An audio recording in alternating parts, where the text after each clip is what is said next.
आज दिल्ली में Indian mobile Congress का भारत मंडपम में आयोजन है और सुबह 9:45 से इंडियन मोबाइल कांग्रेस का आयोजन होगा। भारतीय मोबाइल कांग्रेस 2023 के 7वें संस्करण का उद्घाटन प्रधानमंत्री मोदी करेंगे। कार्यक्रम के बाद दोपहर 1:40 पर प्रधानमंत्री मोदी मध्य प्रदेश के चित्रकूट पहुंचेंगे। वहां रघुवीर मंदिर में पीएम मोदी दर्शन पूजन करेंगे। विधानसभा चुनाव के बाद से बात 2024 की जंग की, जहां पर राम मंदिर एक बड़ा मुद्दा बनने वाला है। ऐसे में बीजेपी से एजेंडे के साथ चुनावी मैदान में उतरने की तैयारियां कर रही, तो विपक्ष को बीजेपी का ये अंदाज रास नहीं आ रहा, जिस पर घमासान की एक नई किस्त जारी हुई है, जहां प्रधानमंत्री पर विपक्ष जमकर हमलावर हुआ है। अब दरअसल प्रधानमंत्री मोदी को इसके लिए निमंत्रण दिया गया है, तो विपक्ष इस पर सवाल खड़े कर रहा है।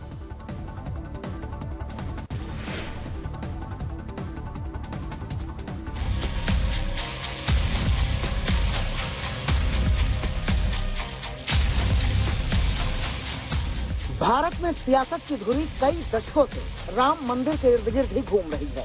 इसे संयोग कहें या प्रयोग कि 22 जनवरी 2024 को अयोध्या में राम मंदिर का प्राण प्रतिष्ठा समारोह होना है और उसके कुछ दिन बाद ही 2024 के लोकसभा चुनाव होने हैं।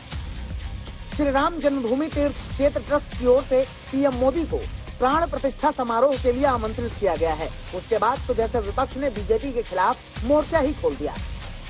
कांग्रेस नेता कमलनाथ ने पूछा कि क्या राम सिर्फ बीजेपी के हैं, क्योंकि बीजेपी ऐसे उत्साहित है जैसे ये बीजेपी का मंदिर हो।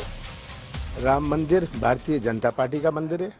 ये हमारे देश के हर व्यक्ति का मंदिर है, हमारे सनातन धर्म का एक बहुत बड़ा प्रतीक है और मुझे बड़ी खुशी है कि राम मंदिर अंत में बन रहा है। तुष्टीकरण की राजनीति के कारण भगवान राम को काल्पनिक बताने वाली, चाहे वो कांग्रेस हो, चाहे राम जन्मभूमि मंदिर निर्माण के विरोधी कोई राजनीतिक दल हो, उन सब के लिए जवाब है 22 जनवरी 2024 श्री राम जन्मभूमि अयोध्या। हर राम भक्त जो राम भक्त के रूप में आए उसका स्वागत करें। सियासत में सुविधा के मुताबिक अपने अपने राम है। बीजेपी कहती है कि राम मंदिर राजनीति का नहीं 100 करोड़ हिंदुओं की आस्था का केंद्र है। वहीं विपक्ष का आरोप है कि बीजेपी राम मंदिर के बहाने ध्रुवीकरण की राजनीति कर रही है। लेकिन देखना दिलचस्प रहेगा कि 2024 में रामलला किसकी सियासी नैया पार लगाएंगे। छिंदवाड़ा से पुनीत कपूर, मुंबई से विक्रांत चौहान के साथ बनबीर सिंह, अयोध्या, आज तक। राजस्थान में ईडी पर घमासान मचा हुआ है, तो मध्य प्रदेश में टिकटों के बंटवारे ने बीजेपी और कांग्रेस दोनों की टेंशन बढ़ा रखी है, जहां संग्राम सड़कों तक पहुंच गया है। इस बीच में आज कमलनाथ ने छिंदवाड़ा से नामांकन उन्होंने भरा और मध्य प्रदेश में कांग्रेस की सरकार आने का उन्होंने दम भी भरा।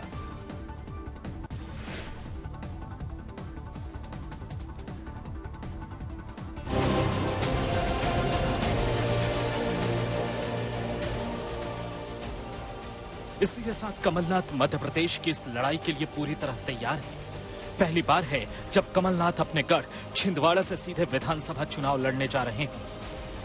कमलनाथ छिंदवाड़ा से 9 बार सांसद रहे। 1997 का उपचुनाव छोड़ दी तो आज तक इस सीट से उन्हें कभी मात नहीं मिली।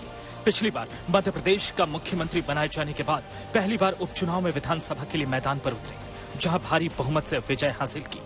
छिंदवाड़ा में कमलनाथ के प्रभाव का अंदाजा इस बात से लगाया जा सकता है कि यहाँ की 7 विधानसभा सीटों पर कांग्रेस का कब्जा है। बीजेपी इस बार कमलनाथ के किले छिंदवाड़ा में सेंध लगाने के लिए कमर कस चुकी है, जहां अमित शाह जल्द ही दौरा करने वाले हैं। छिंदवाड़ा में भले ही कमलनाथ का दबदबा हो, लेकिन मध्य प्रदेश की राह कमलनाथ के लिए आसान नहीं है। जिस वक्त कमलनाथ छिंदवाड़ा में नामांकन कर रहे थे, उसी वक्त सागर में कांग्रेस के कार्यकर्ता एक दूसरे का सिर फोड़ने पर उतारू थे।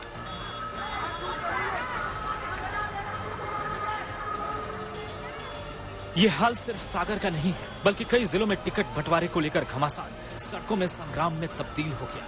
यही वजह है कि कांग्रेस को कई सीटों पर अपने उम्मीदवारों का दोबारा ऐलान करना पड़ा।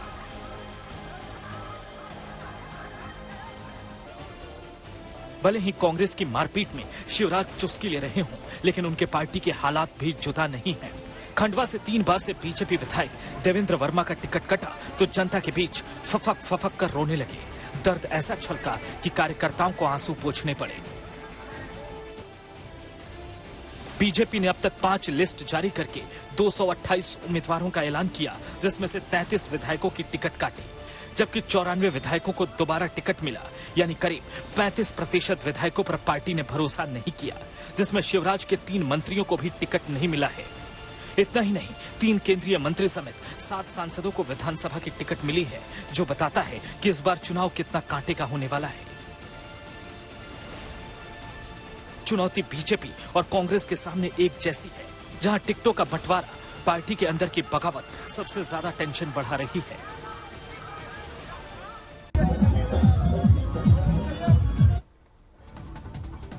पटना में तेज प्रताप यादव का मूर्ति विसर्जन के दौरान डीजे के साथ चलने का एक वीडियो वायरल हो रहा है। ऐसे में बिहार सरकार के मंत्री ही सरकार के जारी आदेश के खिलाफ जाते दिख रहे हैं। वहीं पटना पुलिस अब डीजे बजाने वाले पूजा समितियों को नोटिस देने की तैयारी में जुट गई है। मामले पर एसपी ने कहा है कि सबूत मिलने पर कोई भी हो, उस पर कानून के तहत कार्रवाई जरूर होगी। आराम से